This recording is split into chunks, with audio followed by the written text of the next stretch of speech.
Fascist সরকারকে fascist বানানোর ক্ষেত্রে তারা সবচেয়ে বেশি ভূমিকা রেখেছেন।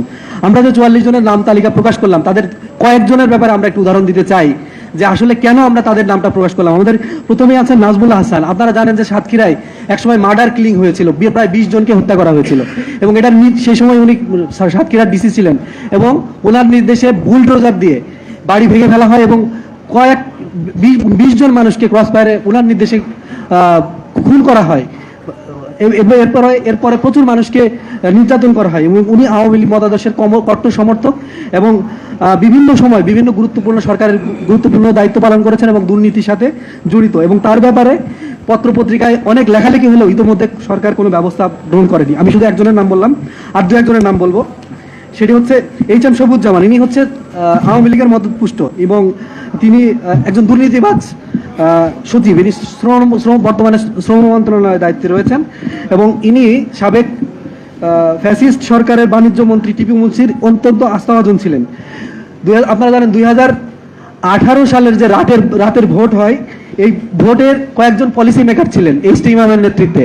এই কয়েকজন এই ভোটের যে পলিসি মেকার ছিলেন, এই পলিসি মেকারদের মধ্যে ইনি একজন ছিলেন এবং ছাত্র আন্দোলনের সময় ইনি সম্পূর্ণ বিপক্ষে ছিলেন এবং আমরা জানি না কেন বর্তমান সরকার তাকে এই পর্যায়ে রেখেছে। আমি আরেকজন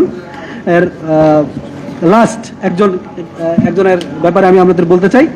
তিনি হচ্ছেন বর্তমানে সরকারের সংস্কৃতি বিষয়ক মন্ত্রণালয়ের সচিব হিসেবে মহিউর রহমান। ইনি হচ্ছেন জনপ্রশাসন মন্ত্রণালয়ের যুগ্ম সচিব ছিলেন। মুজিব শতবর্ষের সময় তিনি একটা বই লিখেন, যে বইয়ের নামটি হচ্ছে শতবর্ষে মুজিব হৃদয় মননে, এবং এই বইটি উনি এমনভাবে লিখে সরকারকে উপস্থাপন করেন, এক প্রকার দাবিদারি করেন, এবং বইয়ের মধ্যে আসলে তেমন কোনো তথ্যপাতি ছিল না, বানাওয়াট গল্প দিয়ে তিনি এটা করেছেন। এবং বইটিতে তিনি দক্ষ মানব সম্পদ উন্নয়নে বঙ্গবন্ধুর দর্শন, আসলে এই দর্শন কিরকম ছিল, কারা কোন ধরনের দর্শন দিয়েছে, এই সময় কিন্তু আমরা সবই বুঝতে পারি। এগুলো হচ্ছে মানে দাবেদারি করতে করতে এমন একটা পর্যায়ে চলে গেছে, বিভিন্ন ধরনের বই লিখেছে। আমি সকল লেখকদের প্রতি সম্মান জানাই, তারা সবাই লেখক, কিন্তু এই বিশেষ করে এই ব্যক্তির ব্যাপারে আমি বলতে চাই, সেটি হচ্ছে আপনারা জানেন যে বৈষম্য বিরোধী কর্মচারী ঐক্য ফোরাম নামে একটা ফোরাম আছে। তারা 4 এপ্রিল 2025 সালে একটা আন্দোলন করে তার বিরুদ্ধে, এবং তার বিরুদ্ধেই আন্দোলন করে, এবং সেখানে সেই সংগঠনের সভাপতি আব্দুল খালেক একটা প্রেস বিজ্ঞপ্তিতে উনি উল্লেখ করেন যে উনি 15তম বিসিএস ক্যাডারের একজন কর্মকর্তা ছিলেন, যিনি আওয়ামী সরকারের সরাসরি সুবিধাভোগী কর্মকর্তা, এবং তাকে 10 এপ্রিল সংস্কৃতি মন্ত্রণালয়ের সচিব বানানো হয়েছে। ইনি আওয়ামী লীগের বিভিন্ন পেশাজীবী সংগঠন এবং বিভিন্ন পেশাজীবী সংগঠন, সাংস্কৃতিক সংগঠনের পক্ষ থেকে তার পদত্যাগের দাবি ওঠা হয়, কিন্তু বর্তমান সরকার এখনো সেটা শোনেনি। এবং ইনি আমি আর একটু বলতে চাই, সেটি হচ্ছে যে স্বৈরাচার আমলে বাংলাদেশ টেলিভিশনে মুজিব ও আওয়ামী বন্দনা অনুষ্ঠানের সঞ্চালক হিসেবে বেশ কিছুদিন দায়িত্ব পালন করেছেন, এবং শাহবাগে যে ফ্যাসিবাদের যে শুরু হয় যে গণজাগরণ মঞ্চ, সেই গণজাগরণ মঞ্চে তিনি একসময় নেতৃত্ব দিয়েছেন। এবং আমরা জেনেছি যে তিনি গোপনে এখন সরকারের ভারতে অবস্থানরত ফ্যাসিস্ট শেখ হাসিনার সাথে এখনো যোগাযোগ তার আছে, এবং তিনি একটি গোয়েন্দা সংস্থার হয়ে কাজ করছেন এবং গভর্নমেন্টের গুরুত্বপূর্ণ তথ্য তিনি সক্রিয় এজেন্ট হিসেবে কাজ করছেন বলে আমরা জেনেছি। সুতরাং এই ধরনের গুরুত্বপূর্ণ অভিযোগগুলো আমাদের সামনে এসেছে। এই অভিযোগগুলোকে আমলে নিয়ে যে সমস্ত ব্যক্তির বিরুদ্ধে, যে সমস্ত সচিবের বিরুদ্ধে, ঊর্ধ্বতন কর্মকর্তার বিরুদ্ধে যারা স্টিল নাও এখনো কাজ করছেন, তাদের তালিকা আমরা প্রকাশ করছি। ম্যাজিস্ট্রেটের নির্দেশে মূলত গুলি চালানো হয়, তাদের তালিকা আমরা প্রকাশ করব। উজ্জ্বল কুমার হালদার, বিগু এক্সিকিউটিভ ম্যাজিস্ট্রেট, সিনিয়র সহকারী কমিশনার, জেলা প্রশাসকের কার্যালয়, ঢাকা। ওনার ফোন নাম্বার সহ এখানে দেওয়া আছে। ওনার সাথে ছিলেন 18 তারিখে ল্যান্স নায়ক মুস্তফা, এবং 7 রাউন্ড এসএমজি গুলির ছোড়া হয়েছে একটা রাইফেল থেকে সকাল 8টা থেকে দুপুর 1টার মধ্যে যাত্রাবাড়ি এলাকায়। এই ইনফরমেশনটা আমরা এখানে পেয়েছি।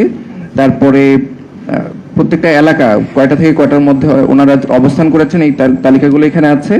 দ্বিতীয়ত জনাব Amit Kumar Saha, executive magistrate, revenue deputy collector, জেলা প্রশাসকের কার্যালয়, ঢাকা। ফোন নাম্বার সহ দেওয়া আছে। 18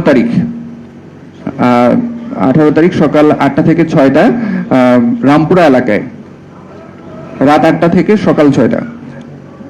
হ্যাঁ, রামপুরা এলাকায় 54 রাউন্ড এসএমজি একটা রাইফেল থেকে, আরেকটা রাইফেল থেকে 9 রাউন্ড এসএমজি, আরেকটা রাইফেল থেকে 90 রাউন্ড এসএমজি গুলি ছোড়া হয়েছে। সাথে ছিলেন সহকারী পরিচালক আব্দুল্লাহ আল মাসুম, সুবেদার আব্দুল্লাহ সালাম এবং হচ্ছে হাবিলদার মোজাম্মেল হক।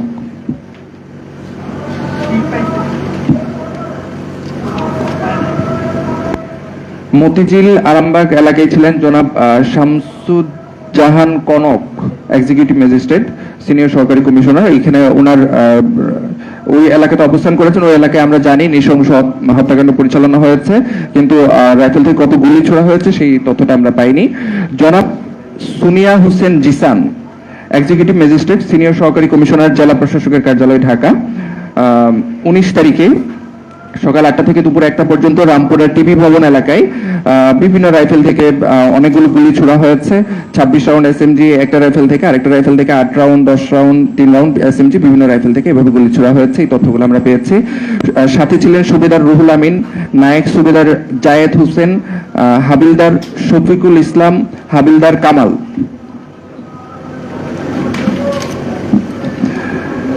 সাথে আরো ছিলেন নায়েক দেলোয়ার হোসেন, নায়েক রেজাউল, নায়েক আলমগীর, লেন্স নায়েক মোস্তফা হাবিলদার, শফিকুল ইসলাম, নায়েক শেখ শহীদ আল মামুন।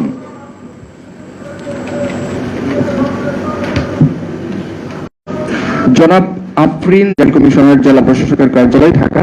ফোন নাম্বার এখানে দেওয়া আছে। আমরা আগারগাঁও, মোহাম্মদপুর এই এলাকাগুলোতে উনি দায়িত্বরত ছিলেন এই আন্দোলনের সময়গুলোতে, বিশেষ করে 26 এবং 27 তারিখে ওনার রাইফেল থেকে